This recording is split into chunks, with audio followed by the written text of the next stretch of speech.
regrouping for doing the live shows in conjunction with transmitting it out on streaming. We are always open to constructive suggestions and assistance to make that happen. So thank you if you have any ideas. Digital audio workstations, or DAW, are the way of audio production in the world now, but how will these evolve? Tonight we resume face-to-face meetings with a presentation by Dr. Scott Stickland on the Digital Audio Workstation Collaboration Framework, or DCF. We're going to have a few acronyms, I think, but we'll work them out. This session will also be streamed, and a summary will be available on our website for those who'd like to look at it later. DCF is the result of doctoral research conducted over the past 4 years by Scott. DCF is a web application and supporting network infrastructure for a secure group of online users. I'll get him to give me a mark out of 10 at the end of this. It's going well so far. Oh, good. I'm impressed.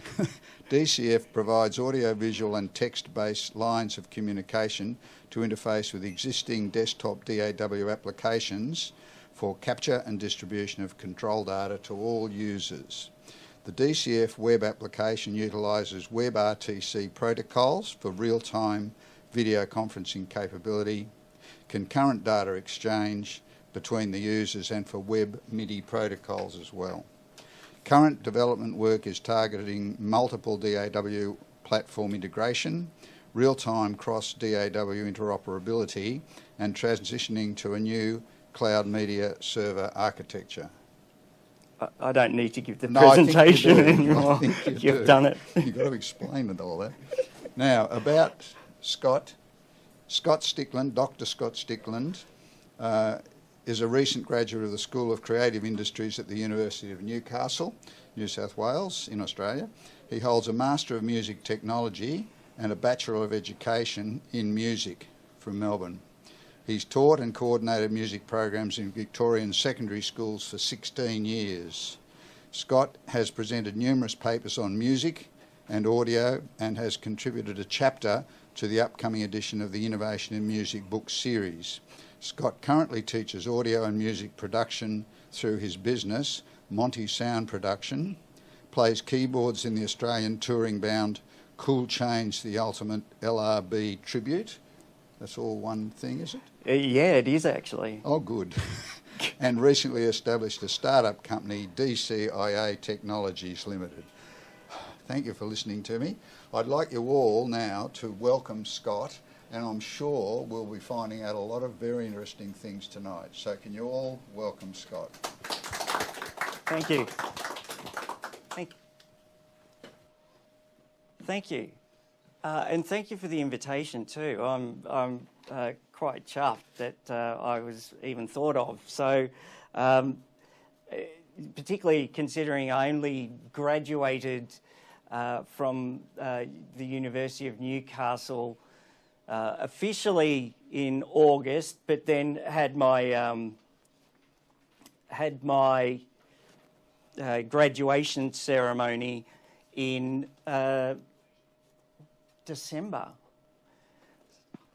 So I wanted to start by acknowledging some of the pioneers in online music collaboration.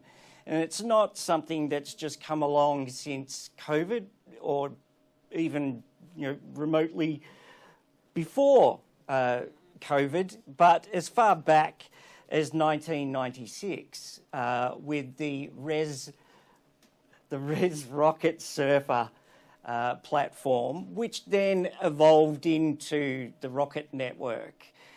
So I don't know if anyone can remember back to, yeah, excellent.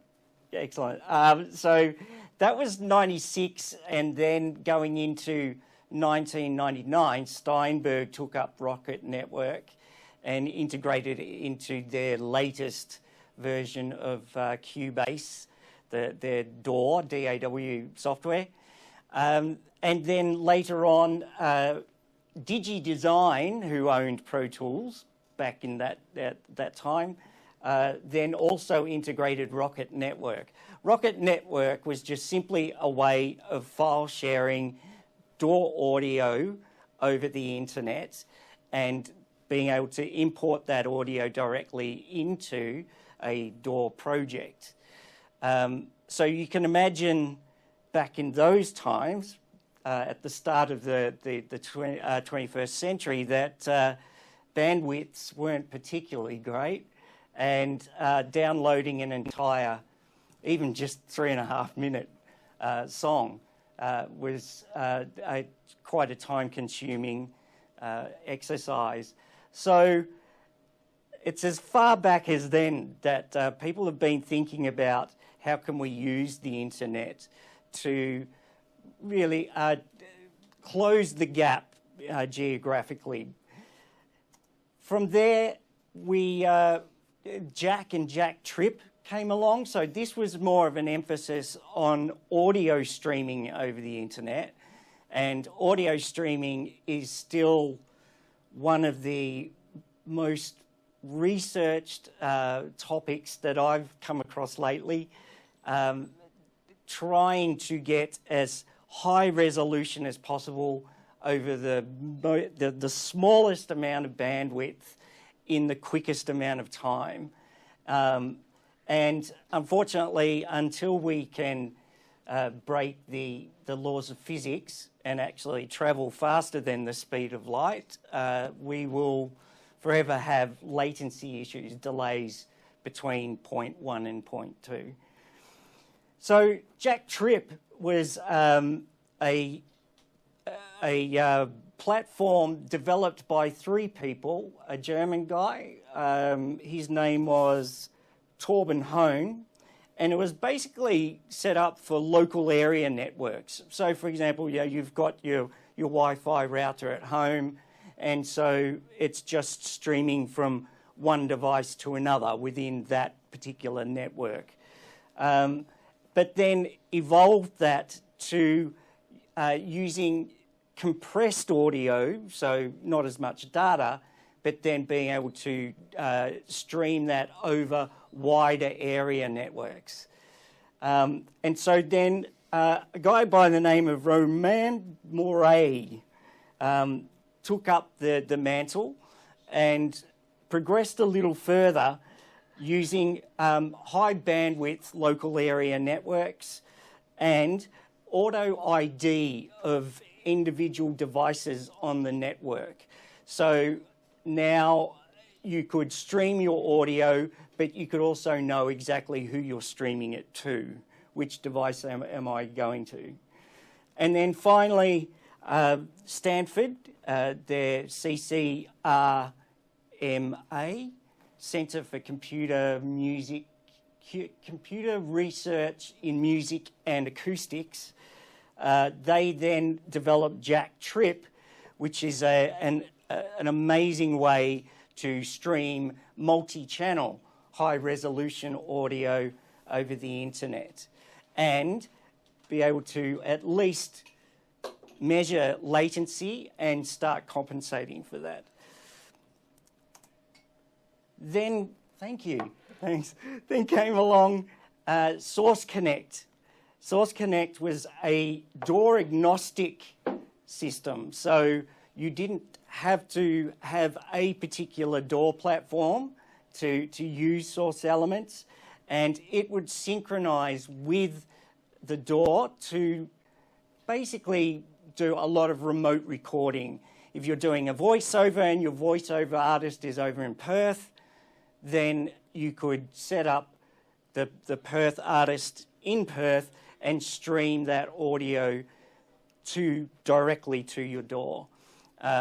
It then meant that the audio had to be lossy audio, compressed audio, just to keep the data stream as small as possible. But the brilliance of Source Connect was that it would also contain a recording on the local device. So, for example, this voiceover guy over in Perth, on his computer, there's a high-res recording, and then Source Connect can, once the session is over, stream that audio to the DAW, and that replaces the compressed audio that was recorded initially. So that was a big step forward. And then Steinberg took up the mantle and came out with the development of Cubase 7.5, I think it was, Cubase 7.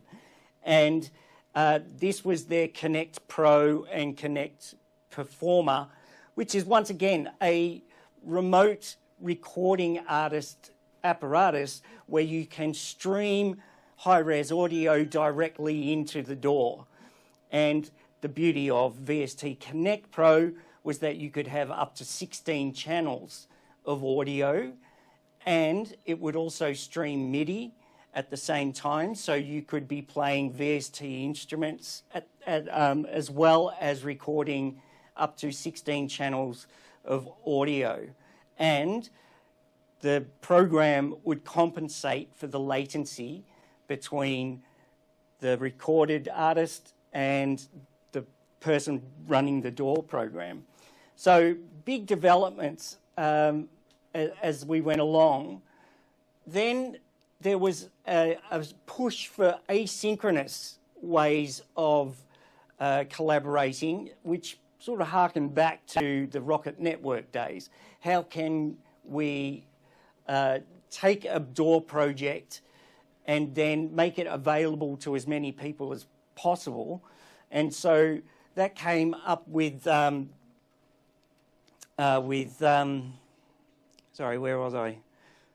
with cloud storage.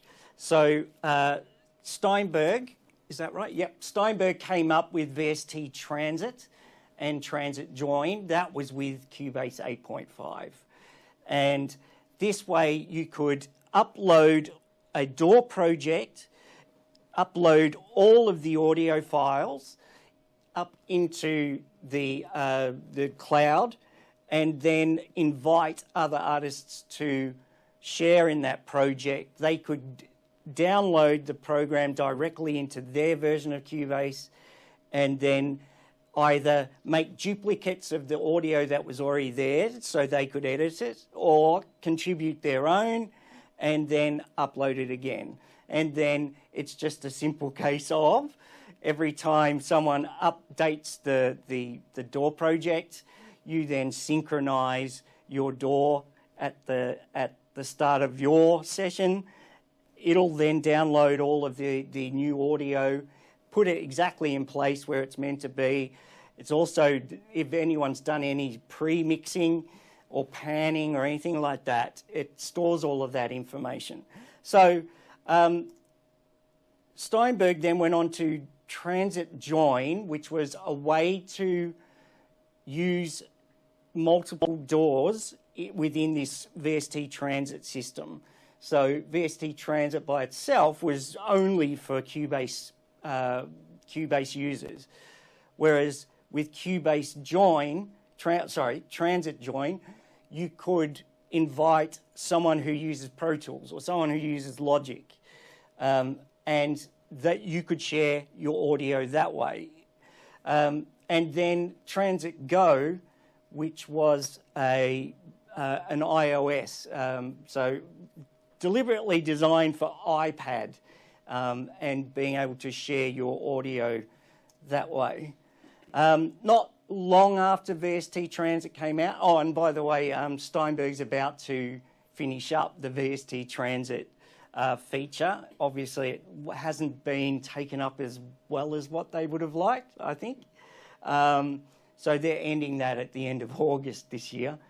But I think it was the year later, Avid got on board with Pro Tools and cloud collaboration. So once again, taking a Pro Tools project, uploading it to the cloud, and what was nice about this uploading and downloading was that both VST Transit and cloud collaboration used lossless audio codecs to then compress at least the file size so that you could minimise the amount of network traffic and maximise the amount of storage space you've got up in the cloud.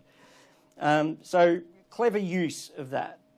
Then Splice Studio came along. I always thought Splice was just a place where you could go and get loops.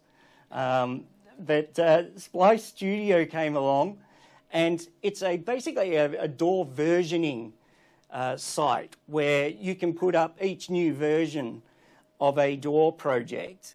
If you happen to use, let me get this right, if you happen to use, what is it?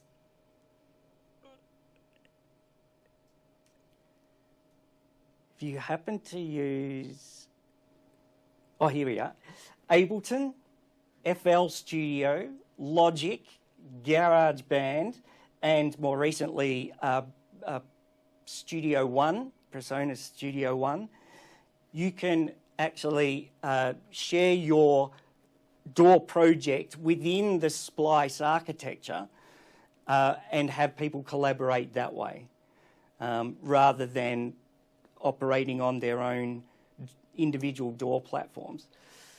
More recently, there's been a bit of a push for audio streaming directly into the DAW, no matter which DAW it happens to be.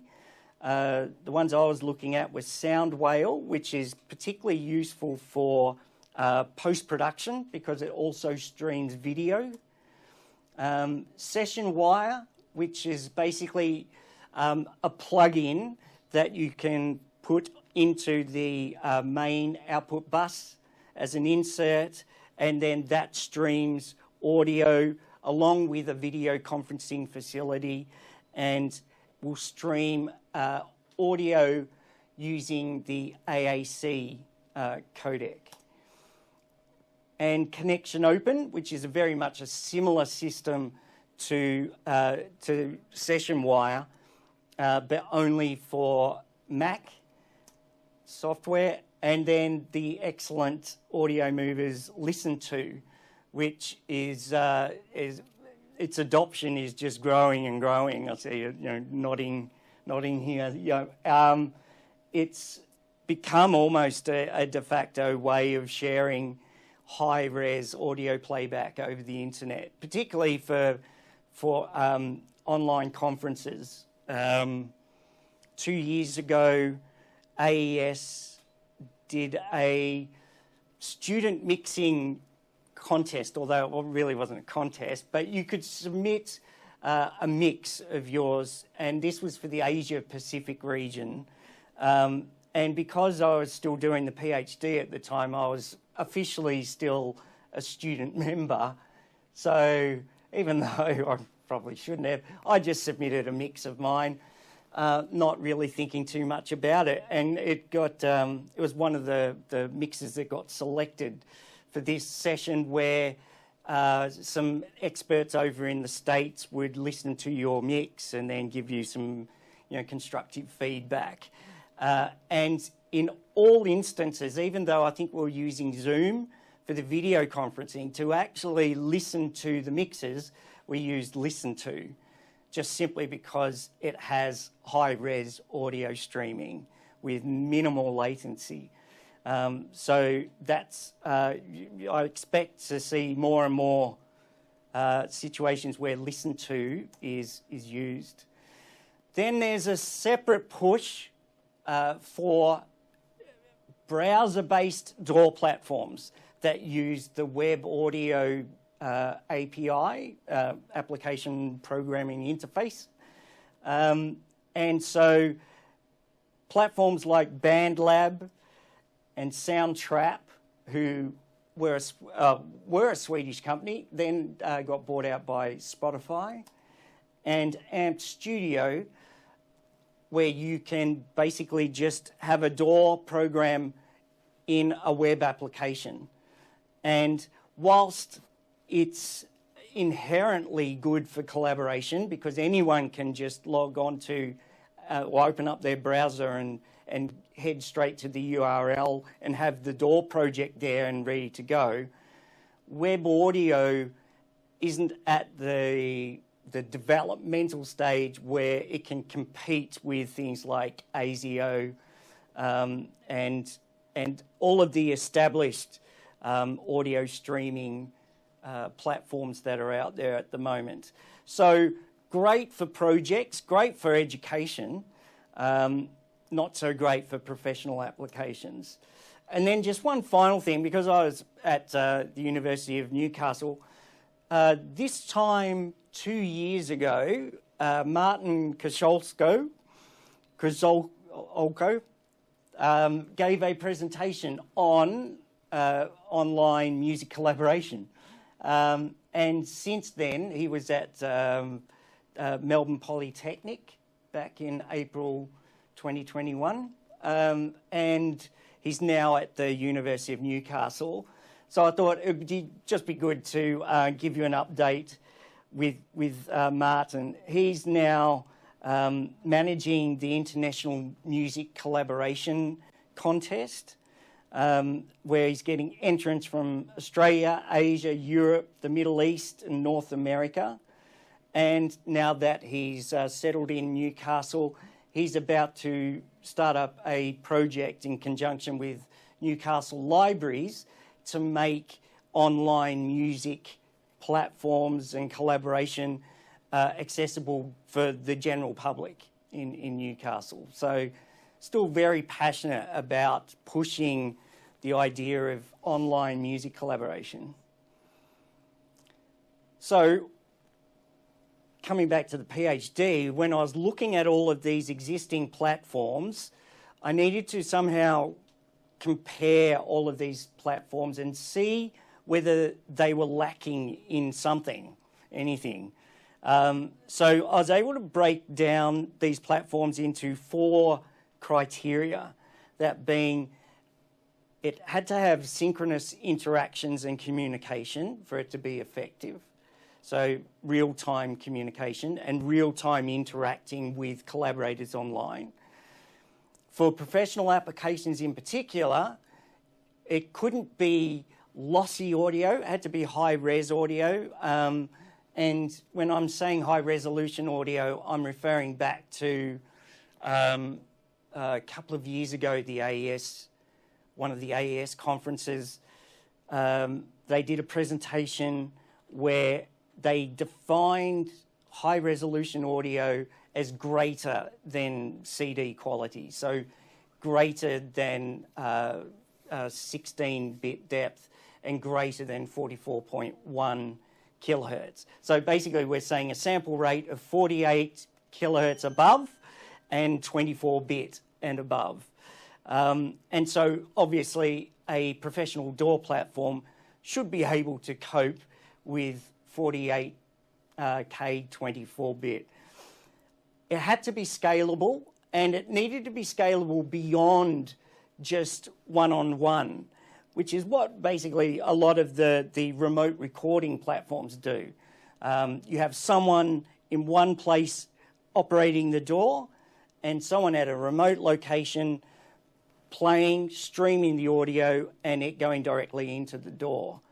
But for something different, it needed to be beyond that sort of peer-to-peer connection.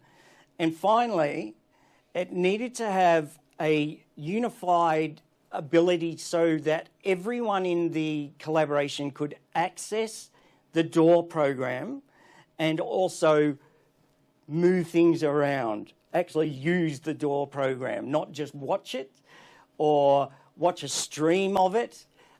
They could actually have a hands-on experience with the DAW project along with everyone else in the collaboration.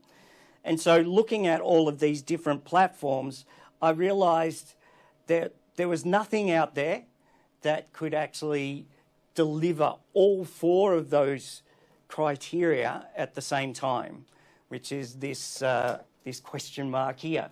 So for a PhD, that's really important. I need to find a gap. What doesn't exist? What can I now focus on? And so that was my idea, was basically what can I use to get all of those 4 criteria into the one package. So I needed to come up with 2 questions. for my PhD project. The first was, can I actually do that? Is that even possible, where I can take something online and meet all 4 requirements and deliver in-the-box audio mixing? So for those of you who are not familiar with the term in-the-box, we're just simply meaning there's no external signal processing. It's all done with plugins within the DAW architecture. So that's what we consider in-the-box audio mixing.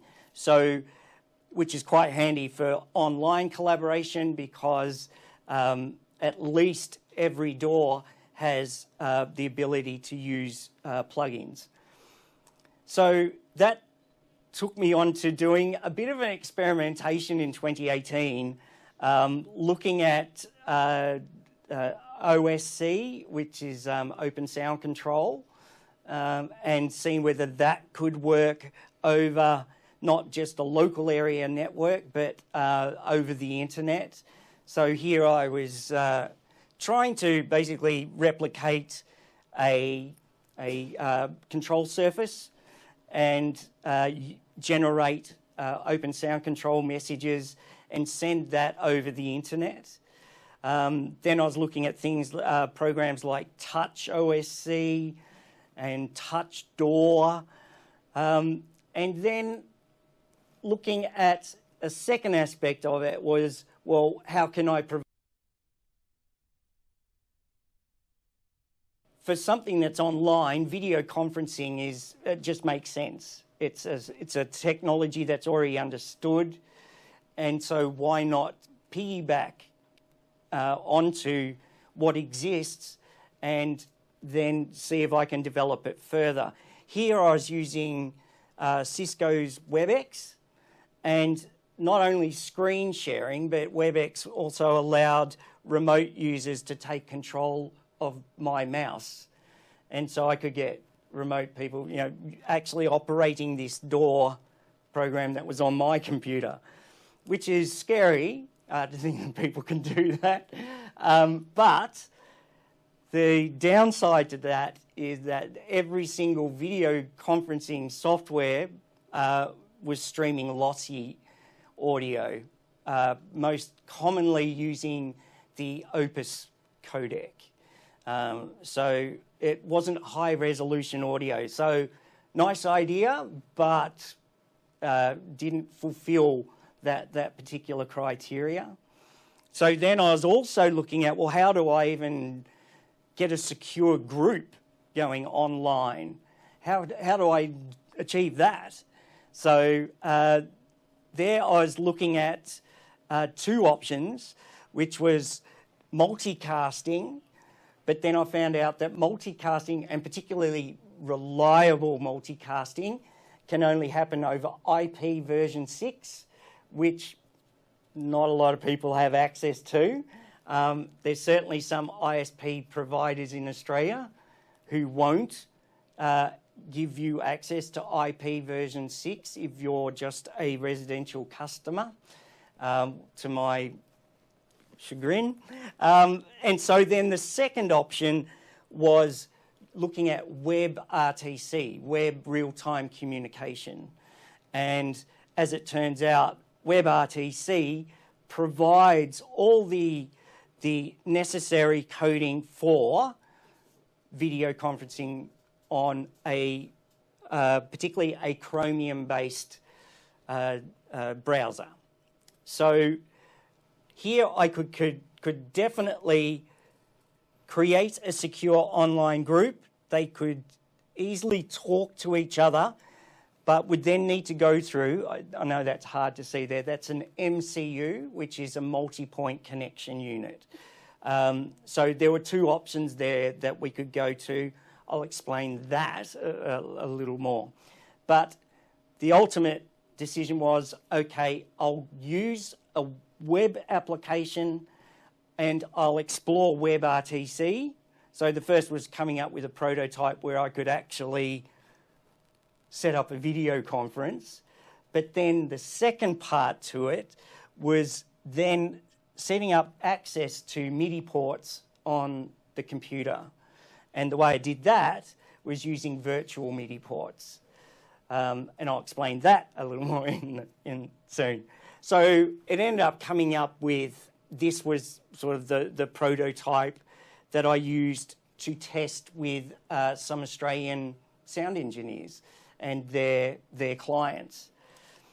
The second question was then looking at, well, if I can do this, who would use it? So what? You know, great, you've come up with something, but, you know, is it actually going to be used? Does anyone want to use it? And so that's why I ended up deploying it with 2 Australian sound engineers in particular, and then did a series of DAW projects scenarios, one where they were collaborating with me, one where they were collaborating with just a single client, and then one where they were collaborating with an entire band's worth of musicians. So one was the sound engineer and 5 musicians, and one was sound engineer and 6 musicians. That one happened to go off the rails a little, but to his credit, he got it back under control. But it just shows then that I can actually scale this beyond peer-to-peer.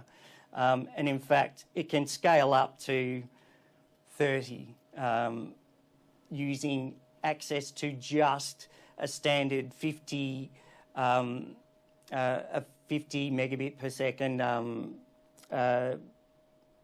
NBN connection. So I was able to come up with something that was synchronous. It was multi-party, so more than just 2. It was collaborative. I was able to use a DAW project and use in-the-box mixing techniques, and did it all over the internet. Each participant could access it and use their own localized DAW project and stream data over the internet, that instead of streaming audio and relying on that, instead I was sending out control data to control everyone's DAWs and relying on localized playback for people to monitor what was going on. And that'll become a little more apparent when I show you some videos of some of the testing I did. So it was basically a simple way of taking multiple DAW projects, all the same project, but each individual instantiation anywhere around the world, all with the same audio files, the same structure, and then basically taking it and mixing it. So I was able to do that, and then on top of that, provide real-time video conferencing, and also, as it turned out, I could also do text-based chat. So I built in that redundancy in case, for whatever reason, if the media server went down, we could still chat to each other. Now, just to explain this screenshot, that's me not doing very much, simply because this was one of the tests with one of the sound engineers and one of the sound engineer's clients. They're blurred because I had to guarantee anonymity for ethics approval to do human-based research at the university. So as much as I'd love to show you who it was, I can't. So what I was doing was basically, I had a copy of the DAW project on my computer, the same one that these 2 were using, and these 2 were using their DAW projects, and I was monitoring everything they were doing, every move they made on my local DAW. So I could follow exactly what they were doing and hear exactly what they were doing. So that ended up looking like this. So it was actually a dual monitor setup, which is becoming more the sort of the standard setup these days. If you're operating a DAW, well, basically anything really, but DAWs are particularly useful where you can have the project window on one and the mixing console on another. So what I did here was I had the DAW project over here, and in this particular scenario, I was watching these two basically dial in a sound for a plate reverb on one of the tracks. So I think at that time they were actually EQing the reverb. And so I could watch everything. I didn't have to participate. I could just sit back and enjoy two experts going about their work in mixing a DAW project. So that again had equal access to and synchronous operation of a DAW project, in this particular instance, Cubase Pro. They were using high-res audio assets and real-time communication methods using video conferencing and text-based chat.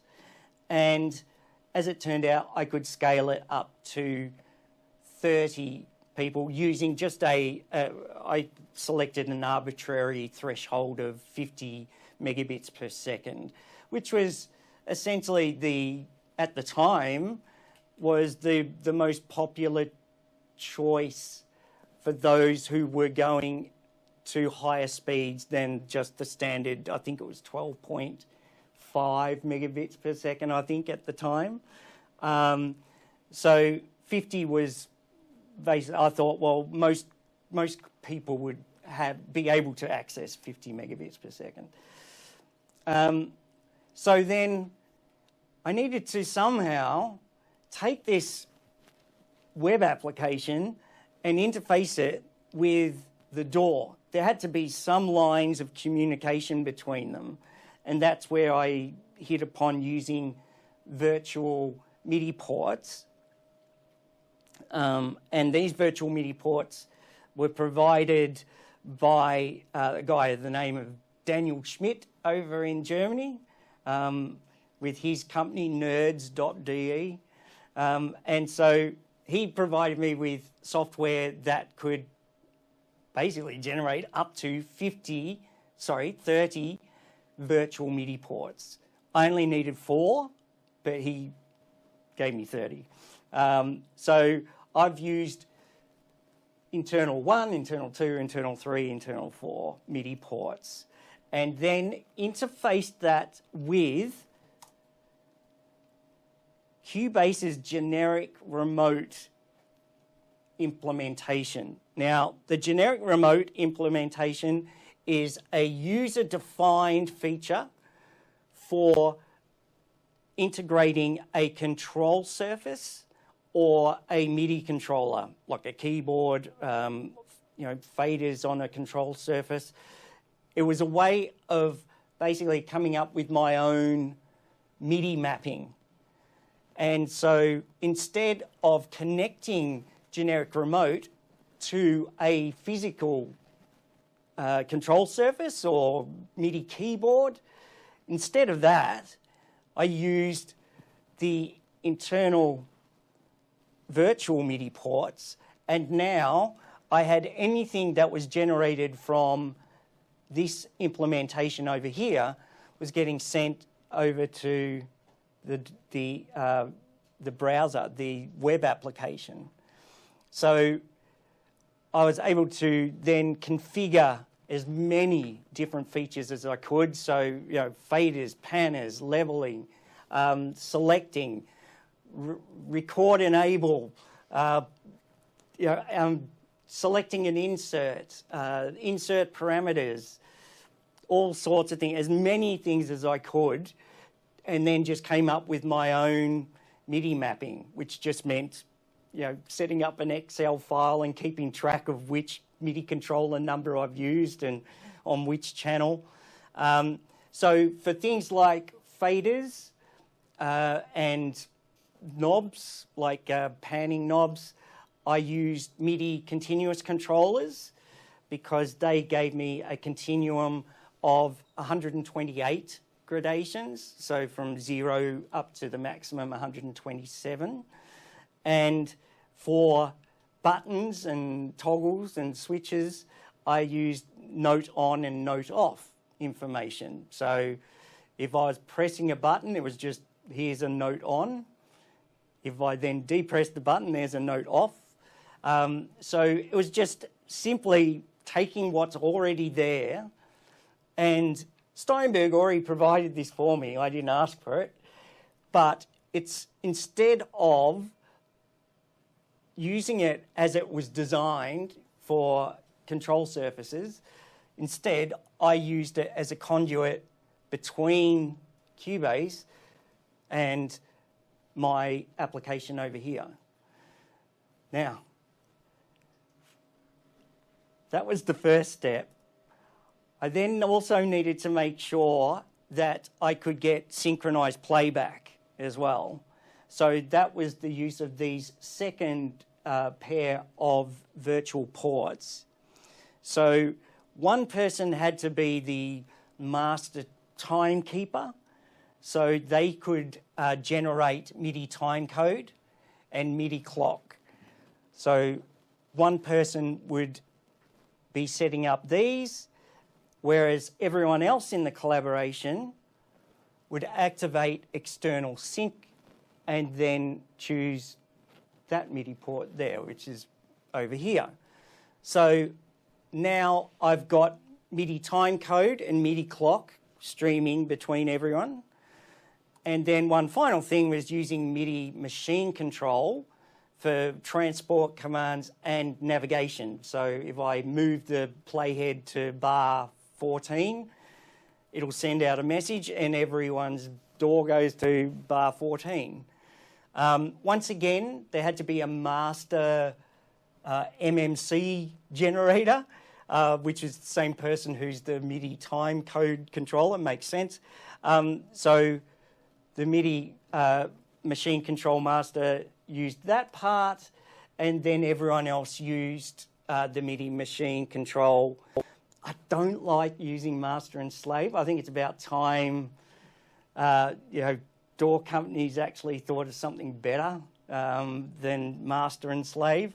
I don't know, I'd say server and client or something. But anyway, it just meant that now everyone has the ability to receive start, stop, cycle, record, all of those transport functions, return to start. But then also, if the playhead gets moved around in the DAW project window, then everyone's playhead moves to that particular position. So that was the way I was able to at least gain access to the inner workings of the DAW without the DAW manufacturer actually giving me access. And as it turns out, just about every single DAW platform has user-defined MIDI console, control surface and MIDI controller implementations where you can come up with your own mapping. At the time I started this, Cubase were the only ones, but as you'll see shortly, it's now certainly just about everyone allows for that particular functionality. They're still only thinking of using it for physical controllers and control surfaces and not using it for streaming MIDI, but I'm totally fine with that, so long as they don't stop doing that for whatever reason. So each MIDI map generates an XML file. And so all I did with every single collaboration was distribute the XML files to everyone within the collaboration and said, all right, import this XML file into your DAW platform on the generic remote. And so now I've guaranteed that there's a uniform response to any incoming MIDI messages, and then also that it will trigger and generate the same type of MIDI data when someone operates their DAW. If someone moves a fader on a particular track, then it will generate the exact same MIDI message that everyone else will receive. You may have noticed up there that generic remote is now considered a legacy feature since Cubase 12 came out earlier this year.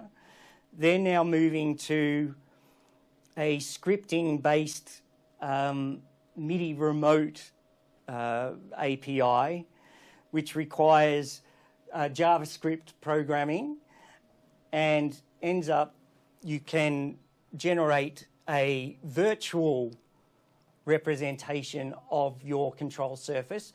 So this is just arbitrary because the DCF isn't actually a control surface, but if it were, it might look like this, for example. So the beauty of this is that on top of the generic remote functions that I could access, the new MIDI remote allows me to access every single key command that Cubase has. So any type of function or command that you could press a key on your keyboard and trigger that function, now I can access those as well. And this was the big one for me, was that if you load in a new plugin, it will automatically identify which plugin you've just loaded up and also identify every single user parameter on that plugin so that I can now get access to every single parameter. And so what I've done here, for example, as I was testing this out, was I had a plugin and just loaded one in, and so the program automatically identified threshold, attack, hold, release, auto release. So obviously this must have been a compressor, I think, if ratio's there somewhere. So it automatically decides, all right, these are the parameters you've got. And so it'll then assign each one a different message that goes out to everyone else. So it's a nicer way of doing that. For me to scale it, I needed to use a media server company, excuse me. And so I came across, at the time they were called Frozen Mountain. They're based in Vancouver in Canada. And they had their live switch WebRTC media server. And the beauty about WebRTC is not only does it stream video and audio, it also has a concurrent data channel where you can send binary data between users at the same time. So that's what provides the text chat, for example, in a video conferencing facility. So when you're text chatting someone and you hit send, it actually goes on a data channel. And so I was thinking, all right, well, if data channels can take binary data like that, can they just take simple MIDI messages? And as it turns out, yes, it can. So that was my way of then distributing incoming MIDI messages from the DAW and distributing it out to everyone else over these data channels. They instantly get set up as soon as someone logs into the media server. And so LiveSwitch at the time were the only company, the only one I could find in the world who would allow data channel traffic to go through their media server. Typically, data channels were just peer-to-peer, and so they'd set up a mesh.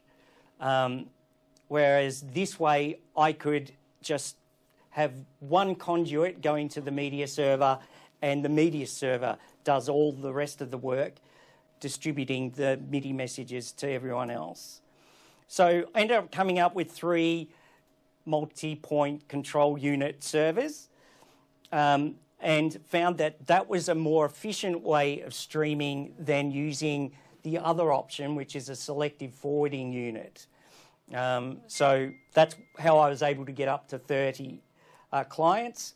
So I had a media server just to take the audio-visual streams, a data server for all of the DAW MIDI control data and any of the text-based chat messaging, and then I just arbitrarily called it an MTC or a timecode server to handle the MIDI timecode in the form of quarter frame messages and MIDI machine code messages.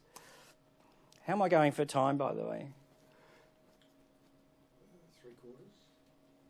3/4 of the way there. All right, good. Just as an interesting exercise, because I was using LiveSwitch's cloud service rather than trying to convince the university to part with thousands of dollars to set up a local server, I used their cloud server at a heavily discounted price, which I'm forever indebted to LiveSwitch for. And just as a simple exercise, I just interested to find out, well, where's this data going? And so from Melbourne, the data goes to Sydney and then across to San Jose and then to Las Vegas and then eventually ended up in Dallas. So whenever any of the clients that were joining in the collaboration, whenever they joined, we were all connecting in at Dallas and then receiving all the information back from Dallas. So I worked out that an average sort of latency, a round trip time of the data was averaging around 25 to 30 milliseconds in terms of latency. And that's simply because I divided the traffic up. If I'd had video, audio, data, text messages, time code, and machine control messages all in the one server, it would have slowed things down and then too much traffic congestion. So by splitting up those streams, and because MIDI data is so minuscule, for a note on, we're only looking at 2 bytes, 3 bytes of information? 2 bytes. So it's not a lot. So finally, a demo. This is a demo of an early test I did on the most recent prototype. So it's a 3-person demo. There's me in Montmorency. And then I've got David out in Sunbury, which, as the crow flies, is about 38 kilometres from Montmorency. And then Grace down in Mornington, who's 57 kilometres away. So I distributed the project, which is just a multi-track recording. It's actually a shout out to the guys in Cool Change, the ultimate LRB tribute. LRB being Little River Band. So this was some of the audio we were doing for an ISO recording, which became the sort of the vogue thing to do during lockdown. When you couldn't gig, you basically each remotely recorded something and then put it all together. So this is the way it was set up. So basically every single stem was imported into Cubase, but because of the limitations of the way the generic remote feature works, I had to pre-populate the inserts and the sends, so the effect sends. So I set up some effect chains, insert chains, and then also selected stereo and mono delay, stereo and mono chorus, and 4 different reverbs. So a plate, hall, chamber, and room. So this one, to begin with, was we had a drums group channel and then a duplicate, and I was using that duplicate track to over-compress so that I could apply parallel compression to the drum bus. So that's what this looks like. Now, I'll just start that again. It's going to be difficult to see, but if you can try and monitor all three at the same time, you'll notice that when a fader moves, everyone's fader moves. As soon as play starts, everyone's play starts. As soon as I open up the compressor plug-in, except for the start, where I forgot to select the track first, then open the plug-in, which is another one of the idiosyncrasies of MIDI, of the generic remote, that I don't need to worry about anymore. Apart from that, when I open it up correctly, everyone's plug-in opens up. I start moving parameters in the compressor. Everyone's compressor moves at the same time. I'll start off with just the audio from me, and then I'll show you what it actually sounds like if I was streaming audio.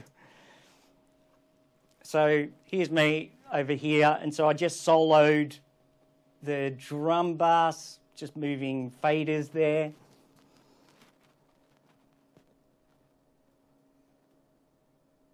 And then I think I'm about to start it.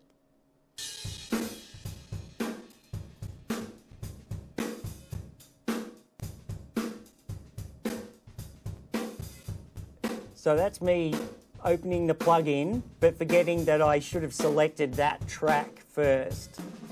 So select the track, now open the plug-in, and everyone's plug-in opens. Now, this is what it was sounding like in Sunbury at the same time.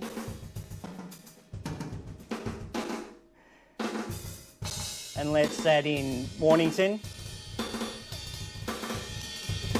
So, unusable, but because everyone's just monitoring their own localized playback, you're not aware of any latency issues. It's playing back, that you're hearing it exactly the way it should sound.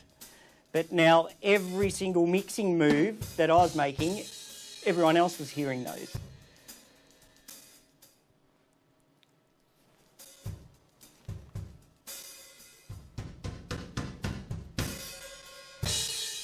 Has anyone been able to work out what song it is from that?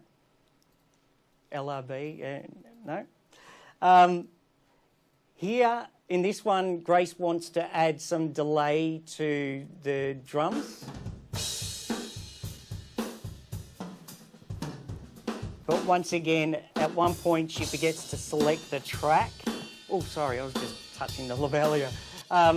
Forgot to select the track, and so while she was locally hearing the delay, David and we weren't. And so, thank goodness she worked that out and fixed that up.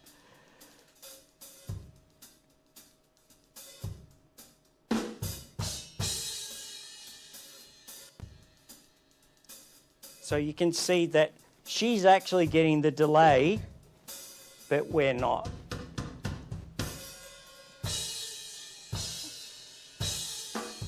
But as soon as she selects the track, then activates the send to the mono delay. Now I'm hearing the delay come in.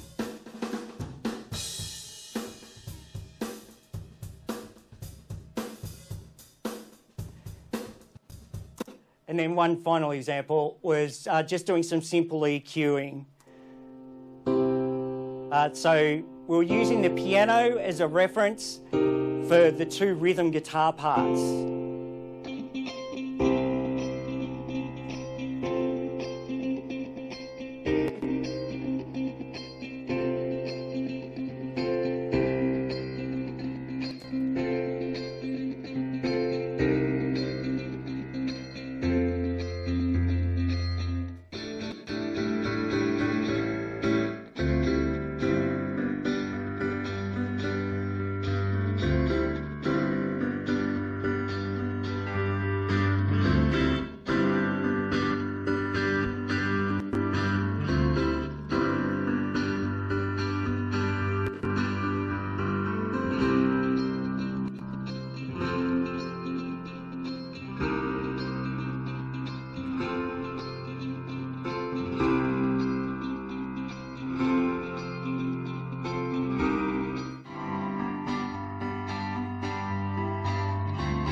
So this is Grace using the EQ. And then we're watching her move the EQ around.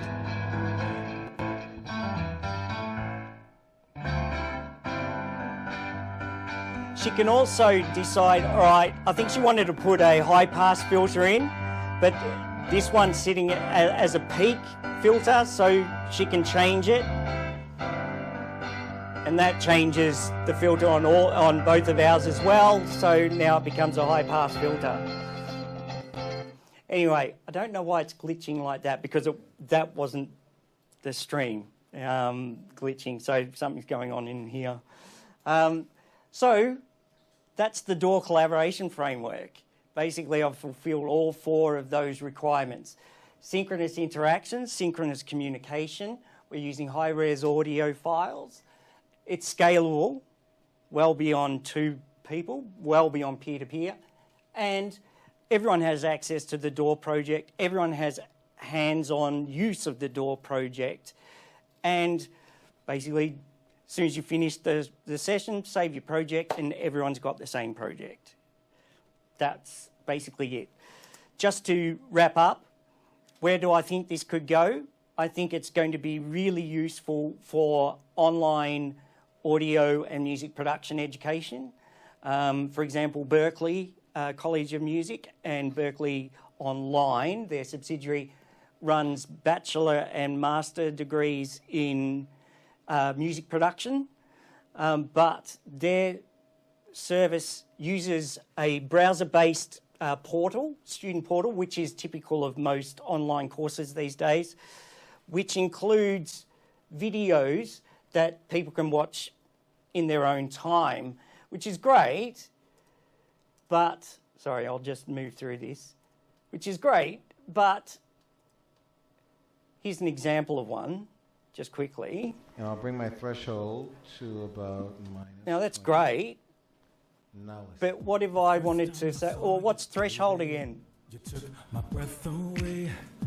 the amount of attenuation. No one's will be talking to shown me, I don't know. in this area of the compressor, and that's the gain reduction area. Wait, on which area? What's coming in. So This is what's going out. This is the there's no amount way gain. to interact. There's no interaction between the instructor and the students. So Let's you get either get it or back you're sort of pushes lost up until so you that get an opportunity very- to talk to the instructor.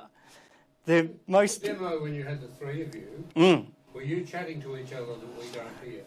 yes, but not during the mixing, because if we were using headphones and we decided not to, if we were using headphones, then there wouldn't be any external noise. We were using studio monitors, so our microphones were picking up the playback. And so we had to mute our microphones so that we didn't get echoes. So that's something I'm now looking into. How can I get effective echo cancellation so we can talk to each other as we're mixing? What we had to do was basically say, all right, in this pass, I'm going to do this. And so we'd talk about it and say, all right, well, just make sure you remember to do this and this. And so then I'd press play and away we'd go. And usually it was someone cutting in. As soon as I heard an echo, that was someone saying, hey, I need to say something.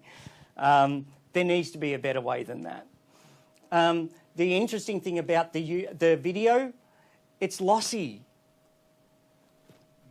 So here's a music production course where, audio discernment is key, yet they're providing examples where everything's gone from 16K onwards. So I think it's going to be very useful for that. I'll leave it at that. Thank you. Okay, questions generally? Well, I had a couple. Who's the boss when you're doing these sessions? I was initially, when I was testing with the audio engineers as part of the PhD, we did a one-on-one session with the audio engineer so that she could get familiarised with the workflow, the idiosyncrasies of using generic remote, and then the next time they had a client come on board, and like I was showing in the screenshot, I just sat back and watched and just monitored. So that way, the audio engineer now becomes the main timekeeper and controls all the MIDI machine control commands as well. Anyone can be the boss because you've got video conferencing. So people, if someone makes a move that someone's not happy with, it's not a case of, oh, well, I'll talk to them next time I see them. It's like, well, I can say something right now and say, hey, no, that didn't work. That EQ move sounds terrible here. So it's something that can be negotiated in real time rather than, here's my version of this project, tell me what needs to get fixed, which is typically the way things work. And each person knows their role. It's important to establish that at the start. And in fact, I alluded to one of the sound engineers with 6 musicians in the band. He forgot that he needed to sort of take control. So what he did was he said, all right, I'll just get each of you just to set a rough mix. And, each of you just take the tracks that you contributed and just come up with a rough mix. And he just hit play. And so, of course, everyone's moving things at the same time. And there was no way they were ever going to get a rough mix together. It was chaos. So fortunately, the sound engineer stopped the playback and then spoke to them and said, all right, I think we should do this a little differently. All right, the drummer, can you please, So everything can be negotiated because it's real-time communication. Yeah, you've got a work structure, so you've got masters and slaves, or masters and subservients. I like that. It's yeah. too big a word. Subs. Okay, but there needs to be some organisational structure. Absolutely, yes. And I think the real-time communication is an important aspect, not just an added bonus of the collaboration framework. It's a key ingredient. Right, good. Thank you for that. The other one was you've approached some of the manufacturers with this. Have you approached manufacturers, and what reactions have you been getting? It's been difficult because I couldn't let the cat out of the bag too soon when it came to my research, because I needed to get the thesis done before I could openly talk about it. So in particular, working with Steinberg, to their credit, they tried to understand what I was asking them to do. But when I said, I just want you to transmit a command that says that the quantized value is now a quarter note.